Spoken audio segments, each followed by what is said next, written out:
aftermath returns. Me and the legend Michael Bowers. Michael, it's a 3-1 victory, but I'm still, I don't know what it is, I'm just still not very happy. I'm happy that I've won, but it's just all the things that's happening within the club lately has really got me rock bottom. Like I'm really, really angry and upset. It's the lowest I've felt, to be fair, just within the fans and the ownership of the clubs. Well, let's just, in the words of Michael Beale, 3-1 to the outside noise, 3-1 to the outside noise, 3-1 to the outside noise, 3-1 to the outside noise. Yeah, right. This is going to sound really, really fickle in a lot of ways, but Paul can testify to this. I didn't go mental for the first goal, and I think it's because of the reasons you've just suggested, where we've had such a I'm going to be honest, a turbulent January in every sense of the word. No ambition showed. Nothing, Michael? No, and this is where... But it's all right, you'll get everyone saying it's all Christian Speakman's fault and not look at KLD, but there you go. But actually, I'll tell you one thing, I'll start with this, right? Because Christian Speakman deserves criticism for a couple of things, actually. The first one, and I'll get this on this straight away, the way he has... I'm assuming this is down to him. Yeah. The way he's handled Alex Pritchard's contract is a disgrace and it's a joke. Yeah. I didn't agree with Pritchard withdrawing himself from the squad, man. I think that's a bit lack of profession from him, and I think Pritchard's got better. I think Pritchard's got better standards than that. Yeah. But that's the only thing from Pritchard's end that I've got an issue with. Maybe more to it. We don't know. As of right now, with what we've been told, that's the only thing with Alex Pritchard I've got on my mind there. But I think Alex Pritchard has... Well, again, I don't know if you heard the interview before the game, but Nick Barnes said apparently that Pritchard wanted to go in the summer. Yeah. Like, he wanted to go. Yeah. But at the same time, the club looked like they were trying to force him out a bit, which for me, I didn't think is on. I think you need to... Because I'll refer back to this, right? You remember in the January window, 6 months before we got promoted from League One, and we let Tom Flanagan go to Shrewsbury without replacement. And one of the things Christian Speakman said was, we have a duty of care to players. Great duty of care for Alex Pritchard then. For those of you, because I promise you, I don't suck Speakman's you-know-what. I actually do criticise him when it's fair. I think that... watch this, he's actually saying now, people say about Michael Christian Speakman, I like some of the things Speakman's done, but lately, he's never immune from criticism. But nobody is. To be honest, that Pritchard thing, that's on Speakman for me. That's absolutely ridiculous. But the point, back to what I said before though, I didn't go mental with the first goal because I just kind of felt like, well... all the positivity's been drained out, been drained out. A little bit, yeah, but I mean, I did go mental for the second and third ones, but like, it was just more... Well, the third one I was kind of in shock, like, with the performance. I was thinking, how are we 3-0 up in this game? But, look, obviously, for me, to an extent, and I'm sure we're going to have to get onto this, it still papers over the cracks with Michael Beale for me. I don't... Look... I want him gone. I want him gone because I think if you look at the overall metrics and the numbers, we have decreased considerably under Beale. Yeah. Saying that, and I might be the only one who thinks this, I didn't think against Ipswich or Hull we deserved to get beat. Personally. There were two like close games on there. Yeah, that doesn't mean I think we were great. Yeah. I agree. I think for me, the difference would, and this is where I'm going to have to mention the players here. Last week against Hull, I thought they shirked it a little bit. And I'm not saying they didn't try, I just felt like, for me, there's trying when you can be 60-70%, or there's giving 100%. And I felt the players today showed that extra percentage that we didn't see last week. Now, that might be down to confidence. Maybe I'm being harsh on the players. But, it does still buy Michael Beale a bit of time. Yeah. Obviously I wanted to win, of course I did. But I'd reached the opinion of, well, if we win, that's great, that's first choice. But I thought if we lose, it's a game closer to getting him out the door. But and I even made a joke, and again, Paul can back us up here. I said last week as a joke, before, and I even said it today. We're 3 points closer to championship stability and safety. And I shouldn't be saying that. That's so sad that we're coming out with that. I'm feeling your vibe though, mate. It's like when we scored the first one, I was clapping, I was over the moon. Oh, I was happy, but the second one went, I was like, get in. The third one I was jumping about, and then I was like, yes, that's the game right there. But something just felt different in this. First, I think I was extremely concerned about the atmosphere today going into the game because I really felt I just couldn't see anything other than Stoke beating us. I really couldn't. And I think that because Stoke, despite last week, they lost to your favourite man ever, Tony Mowbray. They lost last week to Birmingham, but they are improving under Stephen Schumacher, and they're not a bad side. And they've got a squad that should be better than where it is. Well, see, I don't mind the tempo being slower when you're 2-3-0 up because that's managing the game. That's it, because you can just see it out, and just And of course, we still didn't keep a clean sheet, but anyway. But look, I'm not going to complain about that. We ended up winning. Won the game. For me, though, right, I think, with Beale, I really want to be. I don't want to be like this, and I don't like turning on head coaches or managers. I really don't like doing it. Yeah. But there's just certain things with Beale that makes me feel like a lot of the stories coming out, the rumours about fighting behind the scenes, or that could be rumours for all I know. But another one is like, you know, the comment. I'm sure you might want to go on this. The comments in midweek in the press conference, which were. No, he hasn't helped himself. No, he hasn't. Well, I want to ask you this because I want to ask you this because I've pretty much all I've done is yap away. What do you think about Beale? Where's your stance on him? Well, you probably know my stance from the WhatsApp chat. I didn't want him in the first place. I think Satamobi was definitely the right call. But then you had to replace him with somebody who's an upgrade. And to me, it just seemed like it's a bit of a downgrade. Beale at best feels like a sideways move, if not a downgrade. It's like to me as well, just reading across the lines and reading these jobs where he's not very good sometimes in the dressing with the players, and he creates a bit of a bad atmosphere. Division, yeah. For me, I've heard the things I've heard. Well, my mate Pete watches Rangers a lot, so a lot of the things I'm feeling came from what he's told me. But apparently, Beale. We've heard a lot of things about from people in the game that he's a very good coach and maybe good tactically, but his man management skills do not seem very good. Mm-hmm. And that's something that, I mean, again, this is what I mean. Like, I still feel a little bit flat even after a win, and I shouldn't. And don't get me wrong, you shouldn't feel that way, should you? Right. Enjoy the win. I accept it does paper over some cracks, but can we please enjoy it? Because if you can't enjoy a win, then you might. There's no point in football, is there? You might as well not go and follow football in total. But look, it's still. We needed that. The club and Beale especially needed that after the last few weeks. And to be fair to Beale, there's some things that's happened that haven't been his fault. Like, a lot of this stems from the frustration of the Newcastle game, and I still stand by it because it's the first aftermath we've done since then. But the way that was handled was a disgrace. I don't know if you saw the Red and White Army minutes in midweek.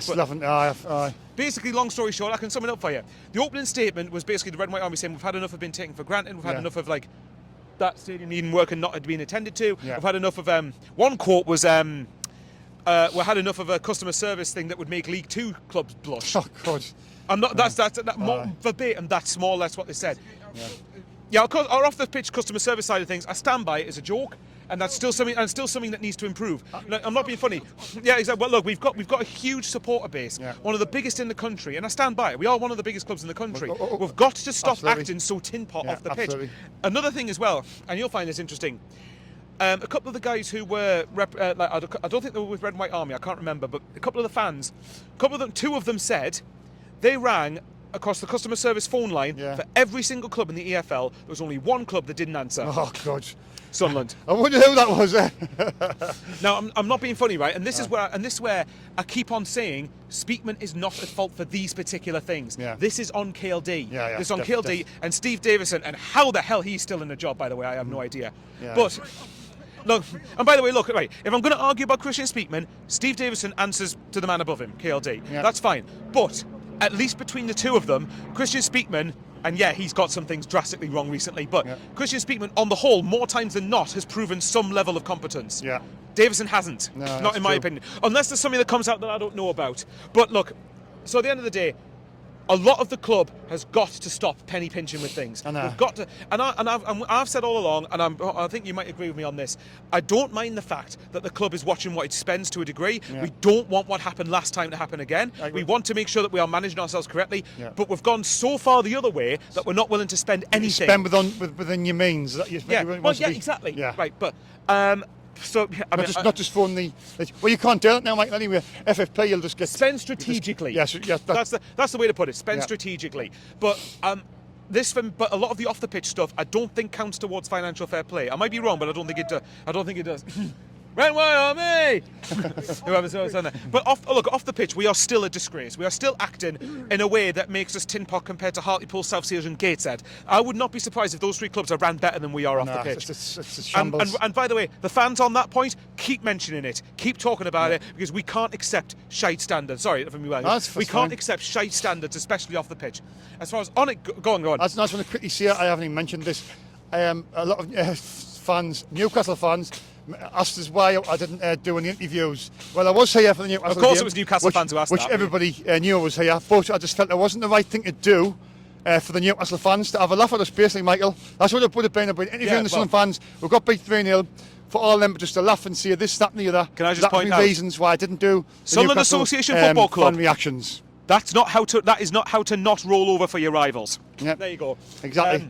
And and the day, it's just more. It's not about views, not about money for me. Well, you proved that by not doing a video. Exactly. Because if you did a reaction video, I would have gotten the biggest views. I would have gotten the biggest views. As I've started doing this, I've been doing it for 4 or 5 years now. I would have hands down getting the biggest views. And I refused that because lads at work, Newcastle fans, Shaun was the interviews off the Newcastle game. Why? So you can tap the Mickey. One thing I want to ask. One thing I want to ask you, right? What is your whole thought? Because I haven't really had a chance on camera to ask you. Yeah. What's your thoughts now that that's all died down? It shouldn't. It shouldn't die down because we can't let them forget what's happened. But in terms of the rolling out the red carpet for them off the pitch, in terms of the Black Cats bar, in terms of the ticket allocation, what's your thoughts on it now? It's been a few weeks later. Well, obviously digesting it. I was reading something about obviously Sunderland.